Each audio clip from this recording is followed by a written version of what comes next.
မင်္ဂလာပါရှင်ဒီနေ့မှာတော့ဘုရားဂါယာမှာမြတ်စွာဘုရားတပည့်ညွတ်တာဉာဏ်တော်ကိုရရှိပြီးနောက်သတင်းသုံးတော်မူခဲ့တဲ့တက္ကဌာနခုနှစ်ခုရဲ့က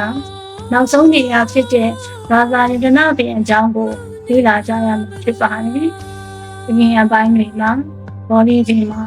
ဉာဏ်အလင်းရရှိတော်မူခဲ့တယ်။အနိမိတ်စေဒီမှာဘောလီဒီကိုမျက်ကြောင်မခတ်ပဲသိရှိတော်မူခဲ့တယ်။ဗဒနာစင်းကြမှာစင်းကြရှောင်းတော်မူခဲ့တယ်။ဗဒနာကလာမှာတရားတွေကိုသင်မြင်တော်မူခဲ့ပြီးအကြပါလာညောင်ပင်မှာတော့လူတယောက်ရဲ့မြင်မြင်မှုကလူဘဝရာမျိုးရိုးကြောင့်မဟုတ်ပဲမိမိရဲ့အချင်းနဲ့အပြုအမူကြောင့်ဖြစ်တယ်ဆိုတဲ့အဓိပ္ပာယ်ရှိတဲ့တရားကိုဟောကြားတော်မူခဲ့ပါတယ်။မွန်စလင်နာအန်ကမိုးလေမုန်တိုင်းကြားသိကျင်းစွာသတင်းသုံးတော်မူခဲ့ပြီးဒီနေ့မှာတော့ဘာသာရေးနာပင်ကိုရောက်ရှိနေခဲ့ပြီ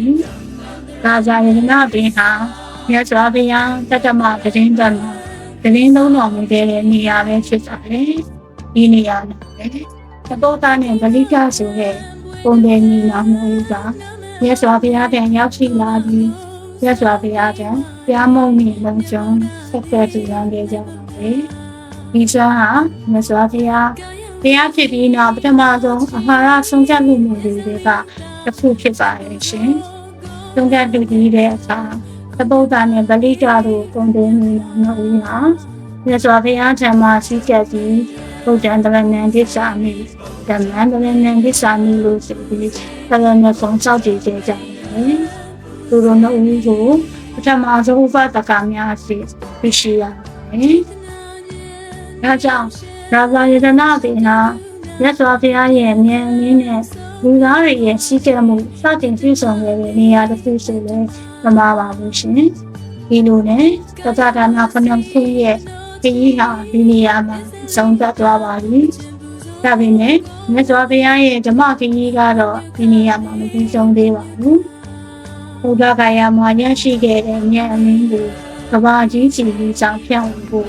မြတ်စွာဘုရားဟာဗာရာဏစီမိဂတာဘုံဘက်ကိုကြွချီတော်မူခဲ့ပါတယ်။အဲဒီမှာဓမ္မစကြာတရားကိုဟောကြားခဲ့ပြီးဓမ္မစကြာကိုစတင်လက်တွဲစီတဲ့ပါတယ်။ဒါကြောင့်ဘုရားဂါယာဟာ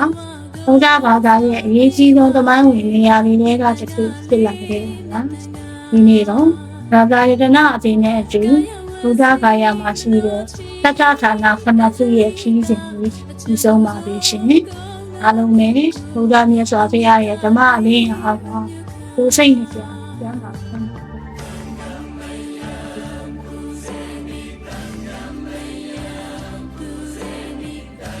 ဘုရားဂါယာဘုရားဘူးကြီးရှင်များနဲ့ပတ်သက်ပြီးပြည်ချင်းနေရမယ်ရှင်ရင်လည်းပုံမှန်ပေါ့ရှင်နေရမယ်အောက်မှာတော့ပြထားတော့ပုံမှန်မှာဆက်ကြည့်ပြီးနော်ပြီးစုတင်နေချင်း